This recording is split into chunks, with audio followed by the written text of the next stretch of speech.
you're on a 50-mile road march, you haven't slept, you got 60 pounds on your back and a lot of blisters, and they drive a truck by that has warm food that you can smell and you haven't ate either, and they say, just get in, all you got to do is get in. And I never got in. And so there are a lot of times today where we do a lot of very difficult deals, we don't get a lot of sleep sometimes, and I just think to myself, this is better than that, right? I didn't get in the truck then, so I'm not going to get in the truck now. Hello, this is Shawn Budde of Ensemble X, and this is the Ensemble X Exchange podcast.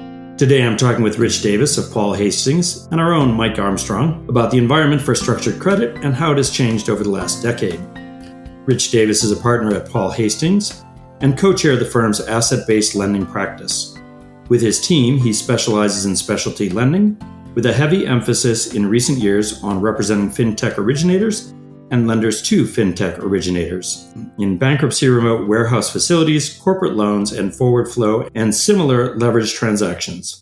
Over the last 4 years, his team has handled about 50 of those types of deals a year, representing approximately 125 separate specialty finance companies in varying asset classes, with maturity ranging from those just starting out, say Series A, to venture-backed fintechs and public companies. Welcome, Rich. Thank you. Great to be here. And Mike Armstrong is my co-founder at Ensemble X. Mike and I first worked together 25 years ago at Capital One, and then again at Zest AI. Mike went to Duke for his BA and began his career as a U.S. Army Ranger. Mike has spent the last 2 years actively involved with a credit card business that we helped to launch, and that included leading the effort to secure debt facilities. Welcome, Mike. Thanks, Shawn. So interestingly, you both spent some time in the Army. Mike is a Ranger. What was your role, Rich? I started as an artilleryman, as an enlisted National Guardsman, because I wanted to go to basic training. But then as an officer, I was in military intelligence. So Mike's going to win the push-up contest, undoubtedly, on this podcast. You wanted to go to basic training? I did. It was great. It was fantastic. You get paid to exercise. As much food as you want. It was great. As much food as you want. I guess that's one spin on it. Yeah, so I'm curious, is there an interesting experience you had in the Army? Let's make sure that we keep that a PG kind of experience. Well, Mike, you go first. No, I want to hear yours. Well, I had many interesting experiences in the Army. I ended up as an officer, I was a military intelligence officer, and ended up leading a team of counterintelligence agents doing strategic counterintelligence for the Army, which is an odd role because it was in the domestic United States and with no law enforcement powers, but the responsibility to try to ferret out spies within the Department of Defense and the Department of the Army. So I have a lot of interesting stories. Many of them I can't talk about even many, many years later. The thing that probably happened for me that was the most interesting is, one, the Army taught me that suffering is okay and mostly you survive it. Second, I was in the Army and the Army has a lot of meetings and it's very bureaucratic. And I got bored and one day and on a whim decided to apply to graduate school and applied to a few, took the tests because the Army paid for them, and decided whichever one I got into first I would go to at night. And that happened to be law school. So I went to law school at night while I was in the Army. And then through some quirk of fate, here I am 25 years later, maybe 30 years later almost now. So that for me, the Army was very formative in the sense that it both, taught me a lot of really interesting lessons and gave me very interesting experiences, especially doing counterintelligence, but also then set me up for the future career of, being a lawyer. Does that suggest that you could have just as easily been a doctor? No, absolutely not. Yeah, I'm not smart enough to do that. I'm amazed that I'm a lawyer, right? To be honest, I still wake up and wonder what happened, but don't tell anybody that. I just try to sound confident when I talk. Okay. It'll be our secret. Yeah. And Mike? Oh, I served in a peacetime Army from 1994 to 1998. So did a whole bunch of training, leading troops. We blew a bunch of stuff up. First time I fired an M1A1 Abrams tank, I thought the whole world had exploded. Yeah, no, there's a whole bunch of people that have served our country in really faraway places with different campaigns. Certainly since I got out in 1998, my experience, we were the nation's high alert force. It was a brigade task force. Our unit was part of it. We got a call on Thursday at about 6 p.m. A couple of Iraqi generals had defected to Jordan. They triggered the high alert. We were called to deploy. All our bags were packed, ready to go. Within 60 hours, we were in Kuwait. And mind you, it takes about 27 hours to get to Kuwait from Fort Hood, Texas. So they made me the commander of the plane, which at the time I thought sucked because I didn't want any more responsibilities. But the commander of the plane got to determine the seat assignment. And so we flew out in a chartered 747 Boeing 747. And I sat in the Captain Kirk seat in the nose, the first class seat with some of my buddies. And we put all the senior officers up top in the bubble and had a pretty good ride out to Kuwait. Very nice. All right. Well, to transition a little bit, I'm curious, what lessons do you take from the Army that you think still apply to what you're doing today? Mike? Yeah, I think, look, the two lessons I learned from my father. My father was a career Army officer. Some families talk about sports at the dinner table. Some families talk about politics. Some families, I'm sure, talk about business. My family talked about leadership. And my father taught me two leadership lessons. One, always set the example, always. And the second was, if you take care of the people who work for you, you don't have to worry about taking care of yourself. They'll do a much better job of that for you. And so when I went into the Army, I didn't quite know what to expect, but I was delighted to learn that it was an environment where I could do just that. I think a lot of folks look at the military and they think that, it's about just telling people what to do. And for me, that wasn't the leadership I served under, and that certainly wasn't my leadership. I think what we did a really good job of was training our people to be able to handle specific situations and missions.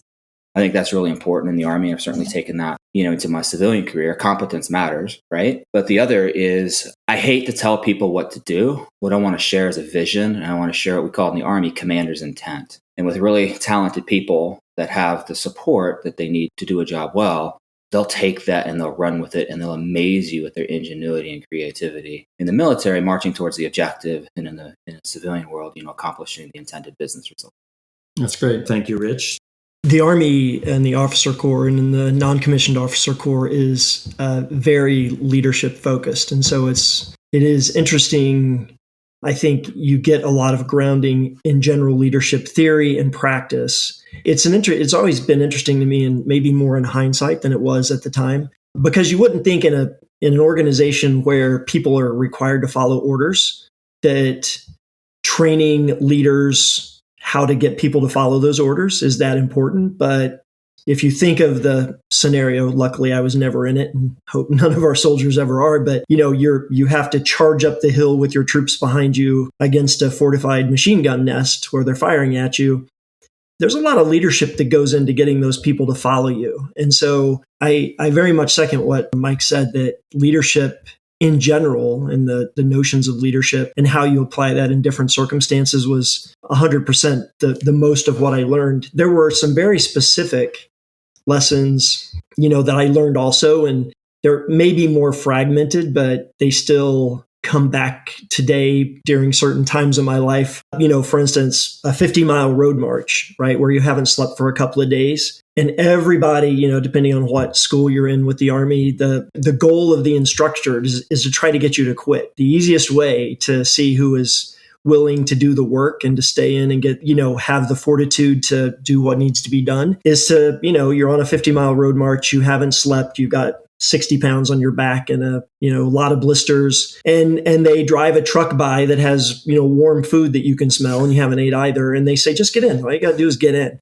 And I really wanted to get in. I still think about that today over and over. That happened, a bunch of times. Mike, you probably did too. I would really love to get in that truck. That sounded great. And then you'd twist your ankle or hurt your knee, and they'd say, oh, good, get in the truck. It's fine. And I never got in. And so there are a lot of times today where, we do a lot of very difficult deals. We don't get a lot of sleep sometimes. And I just think to myself, this is better than that, right? I didn't get in the truck then, so I'm not going to get in the truck now. Those lessons very much still apply that I learned back, that many years ago. Beautiful. Okay, so let's talk about why debt matters. So one of the things I like to say is that if you're in the lending business, then you're also in the borrowing business. And I think a lot of people understand that they're going to have to go raise equity, but they don't really understand that they're going to have to go raise debt, and that can be about as hard, maybe even harder in many cases as the equity side. So Mike, maybe you can kind of just lead us off, why is debt strategically important for a fintech? Sure. So just for some baseline knowledge setting. So when a lender makes loans, whether it's a credit card transaction or an actual installment loan where the whole loan is funded to a customer's account, they don't want to fund that loan with their equity. Equity is really expensive. It's ownership in the company. It's your most expensive form of capital, of course.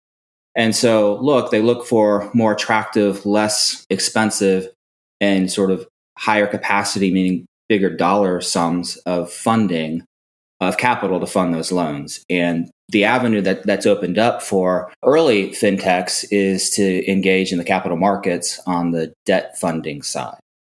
And so that's the why. Now, for a while, there was so much equity sloshing around fintechs, say from, 2017 to 2000 through 2021 for sure.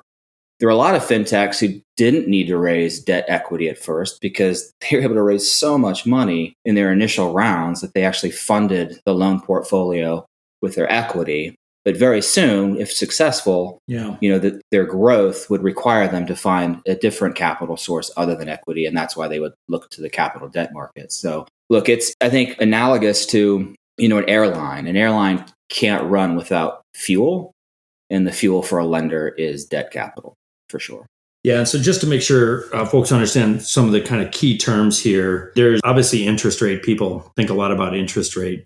But to your point on equity, you want to conserve as much equity as possible. And so the other term that people think about is advance rate. And that's basically for every $100 I lend out, how much of that do I get from my lender versus how much of that do I have to put in? And then I think the third thing is just covenants. Covenants are basically the terms under which the lender gets to come after you if you don't behave. We've found a lot of times the borrowers don't think much about the covenants. They're like, yeah, that all sounds good. So Rich, I'd love your thoughts on that. Is that consistent with what you see, and what are kind of some common mistakes that you see fintech founders make? Yeah, and I might not even call them mistakes as much as I would call them circumstances that some founders find themselves in because they're not well grounded in the market and they maybe haven't been well advised. So, and the fintechs we work with are almost exclusively, I think, originators of some type of financial asset, right? So they're, as Mike was talking about, they're selling money. So it is a capital intensive business because the inventory you have and that you're selling is the dollars. The lenders in that market, and they're by our measure, and we're pretty close to the lender side of the market because we have so many clients that need capital from them. So we try to stay close to the lenders as well. In the fintech funding market in the US, there are about 40 lenders that are active. Generally, they go all the way from very large hedge funds, Fortress, Ares, those types of funds, credit funds, all the way to very small credit funds that instead of a $200 million debt deal, they're looking for a $10 million debt deal at a corresponding premium, right? The high pricing. And then you also have, a number of very active banks, all the way from JP Morgan to Goldman Sachs, who are looking for the same type of exposure. The banks are looking for something a little different than the credit funds are looking for. The credit funds are typically looking to create a pipeline of assets that they can lend against and earn from for a long period of time. For them, it's assets under management. That's how they get paid. And they're being paid by investors, to deploy those funds. In the bank market, it's somewhat different.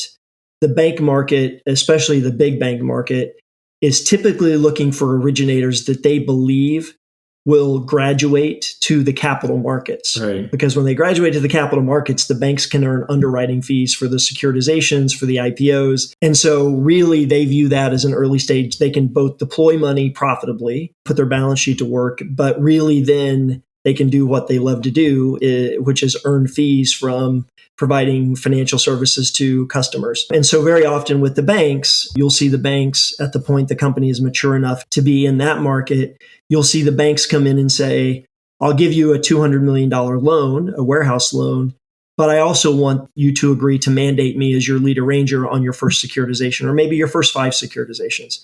To get to the point of the question, sorry, I'm being long-winded. Because the deals tend to be complex. Most of these deals are structured as bankruptcy remote transactions, which requires a lot of structuring and a lot of legal costs. There is a tendency, because the lenders push this, for founders to become seduced with structure. It's cool to say to your friends at the bar after work that I just did a $100 million warehouse facility. It's not cool when you have to write a check for $1 million of legal fees to put that in place. And so what we always say to founders is, let's look at the spectrum of what you could do. If you're sitting in a bar and somebody says, write your name on this napkin and write, I'll pay you back the $10 million you're going to lend me, and they'll give you a check for $10 million, that's the best deal you want to do. Do that deal first, right? You don't have to pay me anything to do that. And then we move down the spectrum from a 10-page promissory note. That's pretty good too. It doesn't cost me much to look at that, even if you want me to. And all the way at the other end of the spectrum is the seduction with structuring, where you pay the $1 million in legal fees, and that's the bankruptcy remote warehouse. When you get into that world, which is what a lot of lenders in this market want, you really have to look at the time and effort and cost of putting that in place and making sure when you amortize that over the size of deal and the time you will have the deal in place and be able to use that capital to grow the business, that it makes sense to do it. And if it doesn't, you should keep looking for capital, because ideally you start with the IOU and the bar on a napkin, and you use equity plus that kind of very easy capital, debt capital first. And then as you've grown it big enough where you can move past the most expensive and complex and smallest lenders in the warehouse funding market to the bigger ones, that's where you can start to see the return on investment from that type of heavily structured vehicle. Yeah, so just round numbers. If I start with 10 million, when do I graduate into the Fortress Ares category? When do I graduate into the banks, and when do I graduate into securitization? Yeah, it's interesting. Well, Mike, do you want to take that one? Yeah, I think that answer is it depends on the market conditions. We were starting a new installment loan business in 2015, and one of the large hedge funds gave us a $150 million facility, right? They were going to charge us a really healthy mid-teens coupon and take a very healthy chunk of warrants. And warrants are sort of essentially options that allow that lender to participate in the equity if they so choose to exercise them. And so, look, that was a huge facility. It was structured in some phases, but the upside for us was we had big ambitions to grow the business, and we had found our lender. And it was tiered such that the first level, I forget what it was, maybe say 20 million, was priced at X, and the pricing improved as the portfolio grew and performance was demonstrated. But it was very expensive. I mean, giving away warrants and equity is very expensive, and the coupon wasn't cheap either. I think now, I don't think you can skip any steps. I think the graduation is you start with people want to see some level of performance before they even want to give you any kind of line. That's not absolute truth, but if you had some equity where you could book a few $2-3 million and demonstrate that performance, that's going to give you a pretty good tailwind going into your first round of conversations with potential lenders. If you don't have that and you don't have anything booked, then it's going to be determined by what's the strength of your idea, what's the strength of your reputation, and what's the strength of how you show up in conversations with lenders, and maybe some of the network of introductions and references that they have. And so that graduation would look like, we started a credit card company. We launched it in Q3 of 2022. We found an initial credit facility. It was a $30 million facility. We negotiated fantastic terms. This was a super prime credit card product.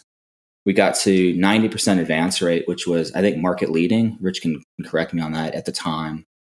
The pricing, we got them to cap prime plus a margin, and that was fantastic because prime went up, 7 or 8 points after we signed the deal, or 6 points at least. And so the thought there is we fill out that initial 30 million.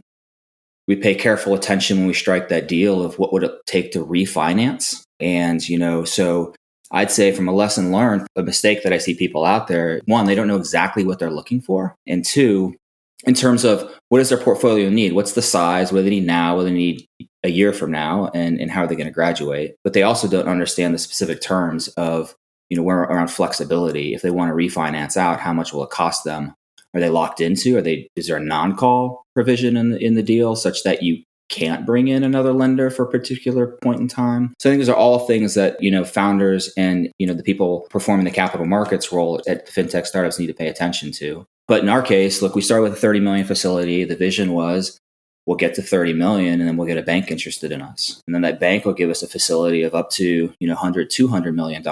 And if you have a warehouse line where you can get up to $200 million, well, as soon as you have that bundle of 200 million, then you can access the securitization market as part of the capital markets, and you can securitize that portfolio. And as you graduate from each one of those steps, from the initial facility of 30 million to the bank to securitization, your pricing improves and your advance rate typically improves. So it's not just graduating in the size of the facility, but the economic terms for the business also improve. And I'd say, in the fintech capital markets, frothy environment from 2018 to 2022, there were lenders that could skip steps. There were banks that would be interested, depending upon the founder, depending upon the idea, they'd give an initial facility. They would structure it, I'm sure, but they'd give initial facility. These days, those big banks, they don't want to waste their time on any lender that's not proven because they've been burned so often. It's a lot of work on their end too to set up a facility, and they're constrained by the same 24-hour day that the rest of us are, and they want to make sure they're spending their time on things that are actually going to pay out for them. So, what I've seen in the market and heard is, look, they really want you to have a 30, 40, more like $50 million portfolio before they really want to talk to you. And they want to see the capacity on the loan origination side, that the portfolio can grow from there, and that the economics, particularly the first unit economics, are you making money on each loan? Is that profitable? Right. And then what's the overall viability of the company? So, Rich, Mike touched on it a little bit, but there's the coupon, there's the advance rate, there's the covenants. What are the other terms? In essence, how do it's weird to think, I guess it's kind of a prenup, right? It's weird to think about how I'm going to get out of this debt deal before I've even gotten into it. But that's a term that I think a lot of people overlook. Like, what is it that they have to watch out for? Yeah, and it's, in some ways, from my perspective, negotiating these deals, some of those terms are the hardest terms we negotiate.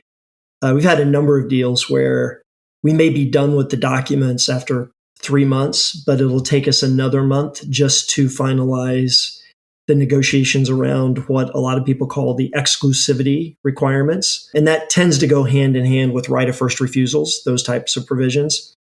So as Mike said, as the platform matures, your funding costs will naturally go down. That's the virtuous cycle, assuming the business performs well. So the lender in the first deal, let's say it's a mid-sized credit fund in today's market, a mid-teens coupon probably. That lender knows that within 6 months using their capital, you're going to outgrow them and you're going to kick them to the curb unless they keep you from doing it in their documents. And the lenders know this. And so their intention, because as Mike said, it is from their perspective, these are hard.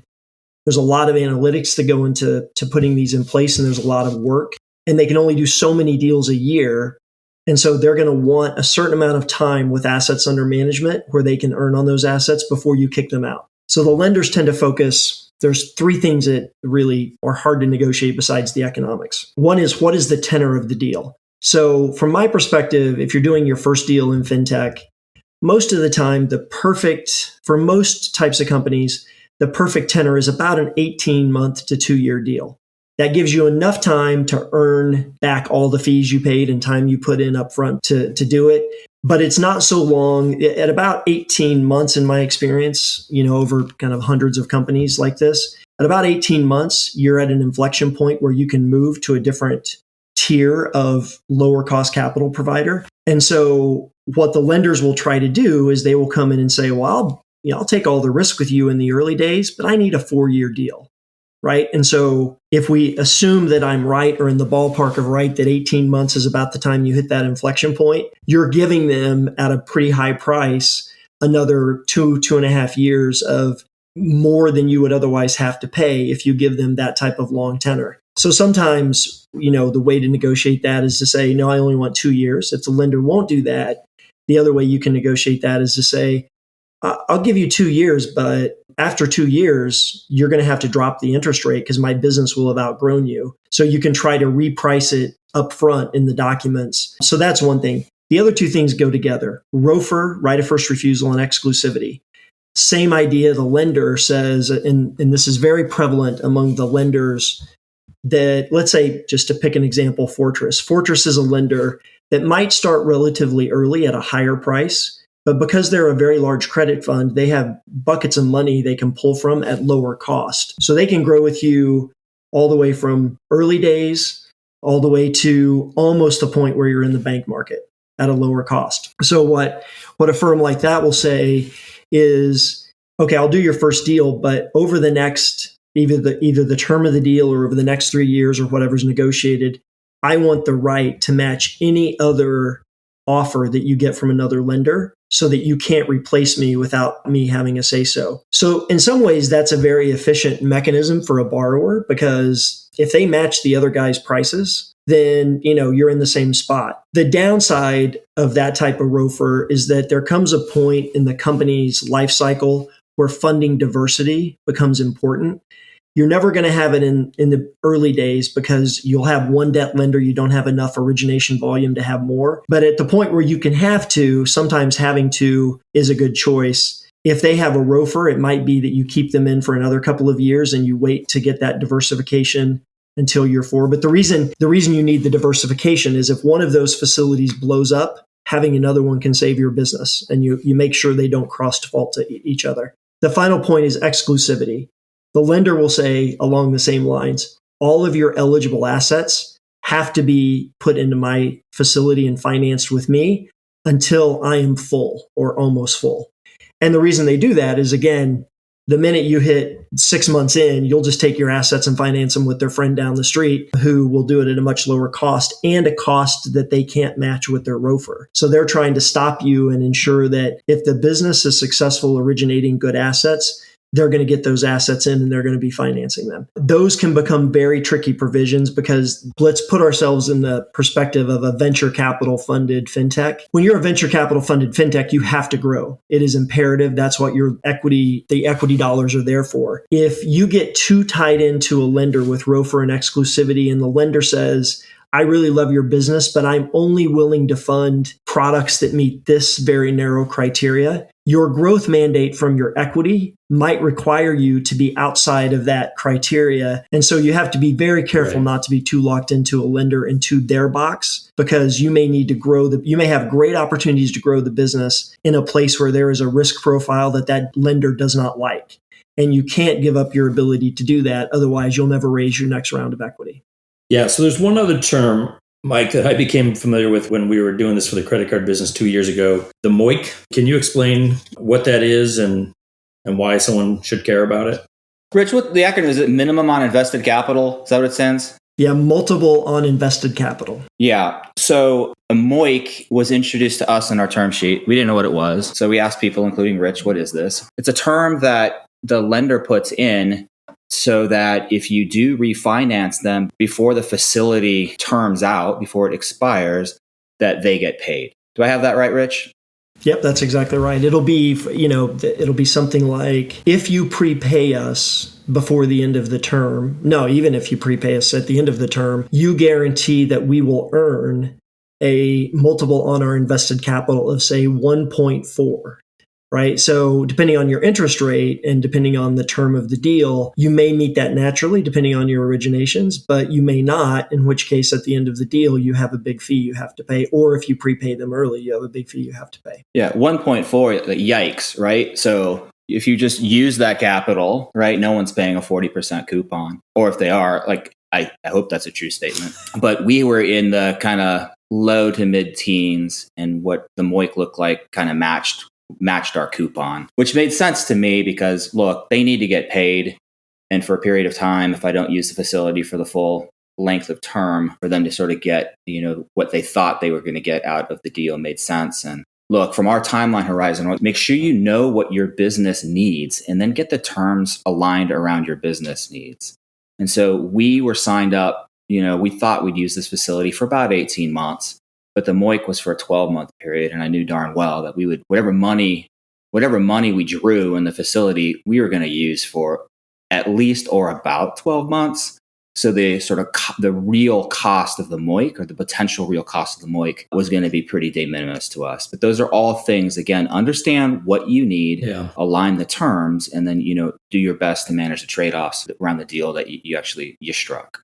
Yeah, so we talked a little bit about this earlier, which is, things were different 10 years ago. I remember working with a relatively early stage lender, and they wanted to go get money from, Ares, Fortress, those guys. And I'm like, I wouldn't even bother. They're not going to talk to you until you have 50 million. And much to my surprise, they were able to get a term sheet, I think, down in the 20-ish million range. So those were heady times. Where are we now, Rich? What has changed over the last decade? Let's go back 20 years. Where were we? How did we get to a point where a lot of those guys were kind of coming down market? And where are we now? 20 years ago, this market didn't even really exist. It existed. Specialty finance companies existed. If you think of CIT, before CIT was a bank, CIT was a massive, large specialty finance company that was invested in all sorts of areas, ultimately went into bankruptcy during the financial crisis and ended up acquiring or converted to a bank, and the business survived. Fintech as I think of it, really emerged out of the 2008 financial crisis. And that's where you started to see, at first it was limited. It was entrepreneurs with ideas looking at failure of the financial system and saying there has to be a better way. In that environment, it was very hard to find a way to finance those businesses because you couldn't finance anything back then, right? The banks were in trouble. And I think we did our first deal that you would probably properly call Fintech early 2009 for a little company called On Deck Capital. Just started, and they were formed by an entrepreneur looking at this mess of the financial system and saying there's got to be a better way. And at the time, they had built some product features that were really extraordinary for the time, using technology that nobody had used. In retrospect, it's not so revolutionary. The market has really evolved since. But you've gone through multiple phases of fintech development, a washout or slight washout, and then more fintech development. From my perspective, and this is perhaps very anecdotal from my perspective of a practicing lawyer in the market, but you kind of had the very early stages from 2008 to, let's say, 2012, 2013, where you started to see some businesses come into the market saying there are things we can do with technology today, and based on the mess in the financial system that couldn't have been done 10 years ago, let's find a way to do that. And that was the OnDecks and the Cabbages and those types of businesses, in the small business space, for instance. And then you really started to see in 2013, 14, 15, you started to see the development of businesses like Prosper and Lending Club, where they said, well, let's evolve. Let's think about how we can do that on the consumer side. And then in all of those evolutions where you kind of see a deployment of capital against innovative ideas, then you've had a series of mini crises in the market. In 2016, Lending Club had double pledged, $20 million of loans. That one event shut down the forward flow market in fintechs for 3 years. And it was remarkable, right? Because at the time we were doing tens of millions of dollars of forward flow deals a year or a month for our client. We were doing them all over the place. But that event spooked the market so much that the lenders just stepped back, and it didn't really come back until 2019. And so you've seen those cycles in the 2019 to 2021 period. The money was flowing probably at an unhealthy pace. Now we're paying the price for that. You had a lot of equity funding go into the market that was then supported by debt capital that was funding companies that were probably looking, instead of having a lot of real innovation, were more copycat, sort of derivative ideas of an idea in the US market that was really interesting 5 years ago. Now it's 10 derivatives removed and not nearly as interesting. And that market, the equity funding market in fintech, we're now kind of in this, I call it the morbidity stage a little bit. There's really not a lot of innovation in the market now. There are a lot of very distressed companies, some great companies that are distressed, some companies that probably didn't deserve to survive, won't survive. Some that just had a bunch of cash will survive when they shouldn't have. But in my view, we're sort of in the beginning of the seventh inning in that. And I look forward to the ninth inning, not because, a lot of my friends are in those companies and we represent some of them, not because I want the system to kind of wash out those that don't need to survive. But the only way you get the refreshed capital to come in to fuel the innovation, like somewhere in the world at this moment, there is an entrepreneur saying, I'm looking at, just pick a fintech business. I'm looking at Brex and I can do it better than Brex. I just need the capital to do it. And that is the cycle that as soon as we get through this washout phase in the next, hopefully few months or year that we're in, we can start to see that innovation start again. That's great. Mike, why don't we switch gears just a little bit? I think, last topic here is, what do you need to do to get along with your debt provider? They're obviously critical to you, but they've got a lot of risk as well. So how do you make sure that they're happy and you're happy? Yeah, I think that's a great question. I think, look, there's a lot of numbers involved in the term sheet. There's a lot of numbers involved in the analytics, covenant reporting. What's also incredibly important is the relationship. You're doing business with these people. So I think that there needs to be a read on fit. Now, not everybody gets multiple term sheets, but if you do, you want to do business with someone that you feel good doing business with. What's their track record? We recently had an experience where we had tremendous relationship. the person who was running the particular deal, they were very responsive, they were knowledgeable, they understood. They'd come back with answers to questions or, hey, I have a need, can you accommodate this? Or they'd come to me, I have a need, can you accommodate it? It was a real partnership. And it was a partnership certainly bounded to the loan agreement, but it was a partnership. And when he could help, he could say yes. He would say yes. When he couldn't, he would say, I can't say yes to that, but can we figure something else out? Like, it was a real partnership. There are also some things mechanically we did. We invested heavily into the analytical environment and to reporting. They had a pretty steep requirement in their covenant and in the loan docs that we initially pushed back on, but they wanted to see monthly cohorts, monthly tranches for all performance.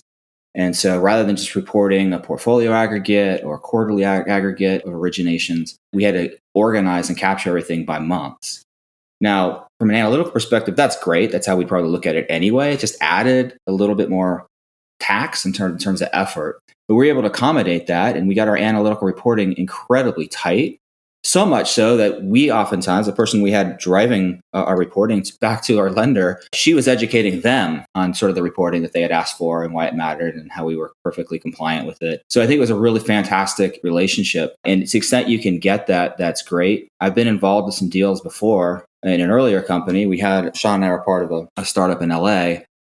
We had a debt funder. They were just horrible. There were terms in the term sheet that gave them some license to interpret it in a very harsh, draconian way. And they had us over a barrel, and they leveraged every ounce of that leverage. And it was awful. And I think, to the extent that before you do a debt deal, if you have the opportunity, if you only get one term sheet and you believe in your business, like, you got to take that term sheet. But if you have a term sheet and if you have multiple term sheets, I very much would ping your network. All of these lenders are known, and I would do some reference checks or ask them for some reference checks. I think the relationship matters, but certainly doing the things you need to do on analytical reporting, covenant reporting, communication, timely, all the things you would do to manage a healthy business relationship, I think are also really important. And if and when the relationship goes sour, we called it out. We had an experience recently where the relationship went from or to grade it like A+ to like D- in a period of 4 months. This fund clearly was going through some distress. Our portfolio is probably the best looking person at their dance. At least that's what they told us.